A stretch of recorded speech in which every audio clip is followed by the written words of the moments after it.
हाशिम खान तव्हां बि कुझु कोन कयो ऐं आउं बि मायूस थी पियो आहियां। सोचां थो त विझां कुआड़ीअ में गन ऐं कयां वढ शुरू।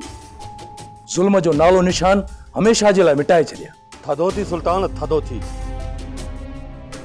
तुंहिंजे कुहाड़ीअ में एतिरो दम ई नाहे जो तूं ज़ुल्म जो निशान मिटाए छॾी। त पोइ आउं छा कयां? तव्हां ई ॿुधायो। इन अल्लाह मां साबरीन। अलाह चयो त मां सब्र वारनि सां गॾु आहियां ऐं तूं बि सब्र कर। एस हाशिम खान, सबुर ई त नथो अचे। सुल्तान तूं तकड़ न कर, तो तकड़ कम शैतान जो आहे। हाशिम खान मार्च कयूं नाहे वेठो। हाशिम खान वरी छा कयो आहे? सुल्तान मूं अहिड़ो कमु कयो आहे जो सालार खान जा 7 नस्ल यादि कंदा। सुल्तान ॾिसजांइ, हिकु ॾींहुं सालार तव्हां वटि लस्सी जेकर न वठण आयो न त मुंहिंजो नालो दादन लाइ छॾिजांइ, छो जो दादन दलेर आहे, भाड़े जी बर में बनाए पियो। सुल्तान मां डंडो खणी दुश्मन खे नाहियां मारियो, बल्कि हुनखे ॼार में फासाए मच्छीअ वांगुरु तड़पाए तड़पाए मारींदो आहियां। तूं रुगो 2 ॾींहं सब्र कर, पोइ वही ॾिसजांइ त इहो सालार मुंहिंजे आॾो कीअं थो भोलड़ीअ वारा टपा ॾींदो अचे। ठीकु आहे हाशिम खान। तपेदार साहब, हे तूं छा थो चवीं? बाबा मरिया त 500 जरेब ज़मीन जो मालिक हुयो। हूअं त बाबा जे नाले ते 1000 जरेब ज़मीन हुई, पर 500 जरेब आबाद ऐं 500 गैराबाद हुई। वैसे तव्हांजे वालिद साहब पंहिंजी ज़िंदगी में इहा सॼी ज़मीन जेका आहे खपाए छॾी।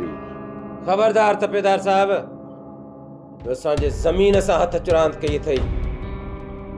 तो अञा सालार खान जो क्रोध ॾिठो ई कोन्हे को। जंघूं बाहूं कटे टठरी बणाए छॾींदुसि।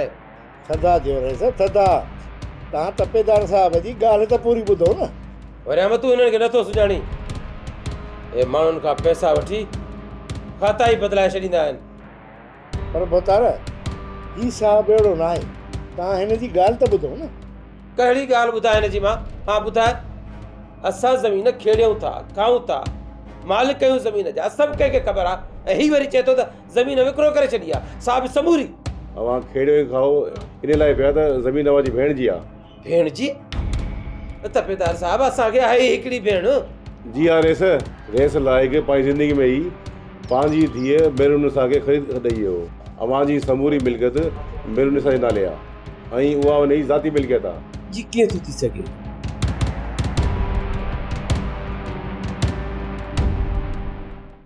सोप सीरियल सिंध जाई तमाम एपिसोड्स ॾिसो हाणे HD क्वालिटीअ में। विज़िट करियो असांजो YouTube channel Sindh TV HD drama.